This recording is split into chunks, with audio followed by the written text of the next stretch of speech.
Ang gabi kaninyong tanan, kumusta?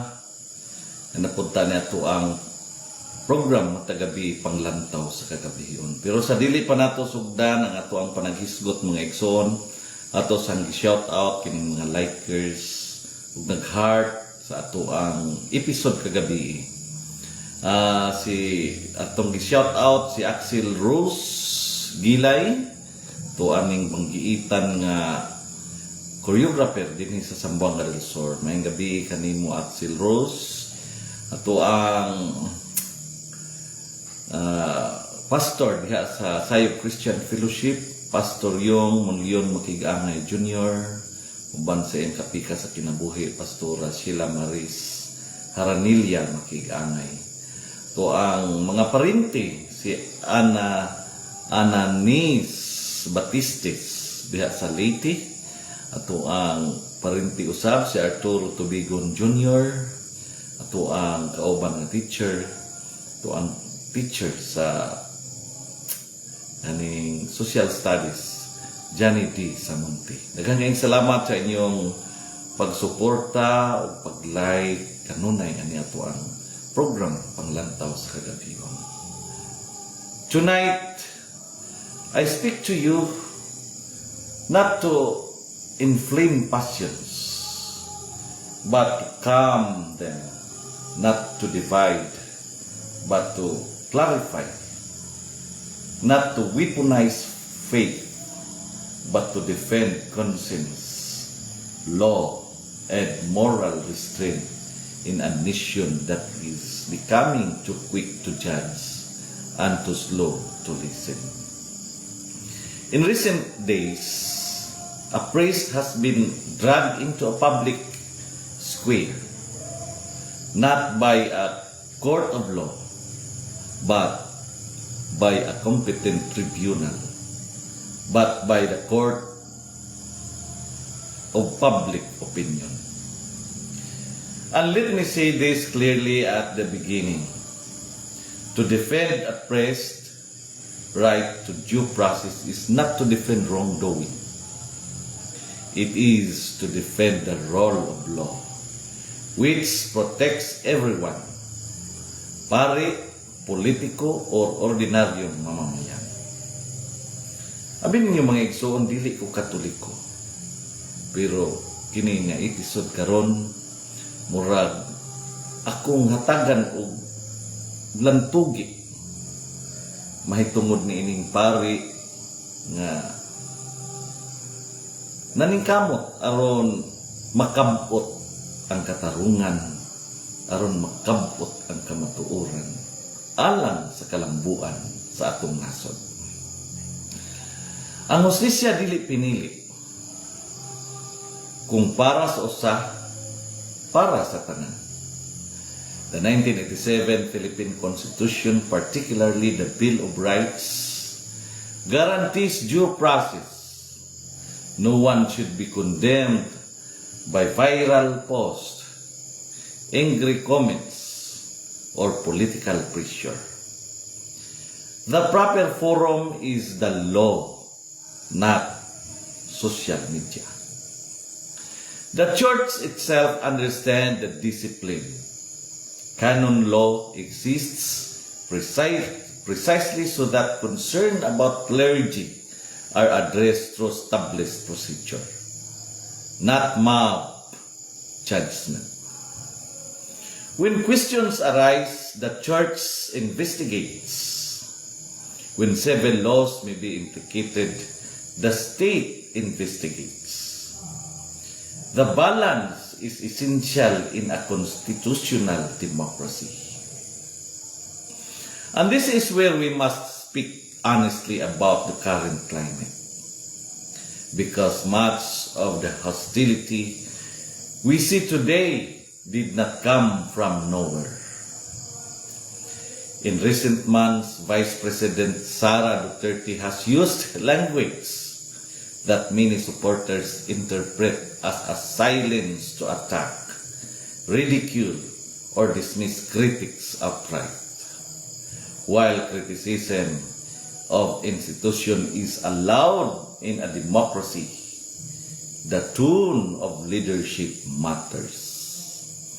Words spoken from high office do not fall into a vacuum.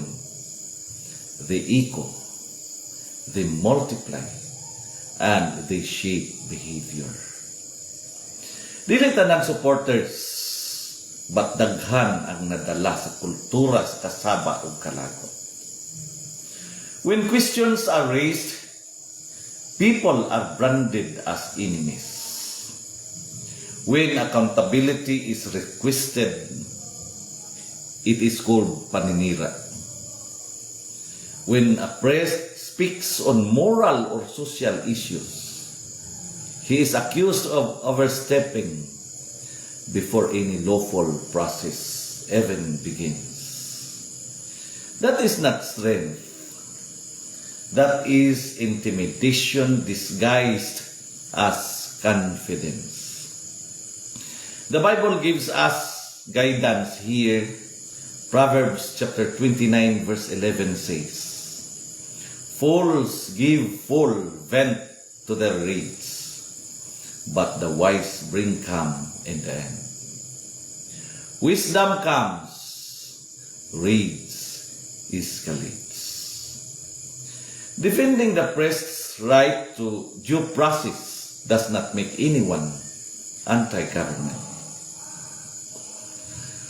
It makes one pro-constitution, and pointing out harsh rhetoric from powerful officials emboldens public hostility does not make one anti-people. It makes one pro-dignity. Let me be very clear. No one is above the law. Not priests, not politicians, not vice presidents, not their supporters. But equally important, no one should be beneath the law, stripped of rights because a crowd demands punishment first and proof later. Sa tinuod lang ang kusog sa nasod dili makita sa kusog sa tingog, kundi sa kalig-on sa proseso. This is where I speak directly but respectfully to some supporters of the Vice President. If you truly believe in order, then respect your process. If you claim to love the nation, then defend institutions, not personalities. If you speak of discipline, then practice discipline in speech. James chapter 1 verse 19 reminds us, everyone should be quick to listen, slow to speak, and slow to become angry. Slow to speak is not weakness, it is maturity. And those who rush to condemn a priest without evidence, remember this. Faith is not proven by shouting louder than the law. Faith is shown by humility before truth. Micah chapter 6 verse 8 tells us clearly what God requires: to act justly, to love mercy, and to walk humbly with your God. Justice without mercy becomes cruelty. Mercy without justice becomes permissiveness. Humility is what keeps both human. Tonight, I defend the priest not because he is perfect, but because the law must be fair. I critique a culture of verbal aggression, not because supporters are evil, but because unchecked words corrupt society. This is not about silencing Vice President Sara Duterte. This is not about demonizing her supporters.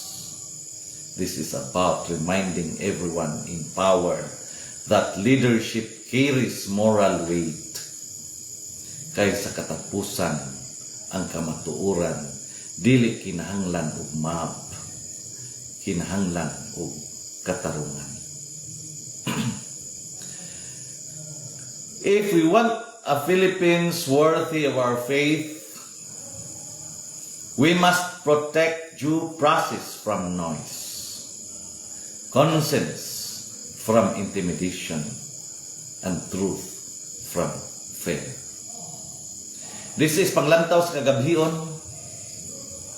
diin ang kahayag nagadanag bisan pa sa kangit-ngit. And tonight we choose law over lens mounts, humility over rings, and faith that builds, not faith that destroys. Kini inyong igsuon, higala ug alagad, Jeremias Labaho Tubigon, sa makausap pa mo ingon, nga sa atong pagpangandoy ug matarong nga katilingban, ang kamatuoran kayod ang atong suga. Ug sa kangit-ngit sa kasaysayan, ang tinud-anay nga pamunuan ang labing hayag nga paglaom. Daghang salamat sa inyong pagtan-aw ug pagpaminaw, ug ang Dios magapanalangin ug magapanalangin ug magapanalangin kanatong tanan. Mayong gabi.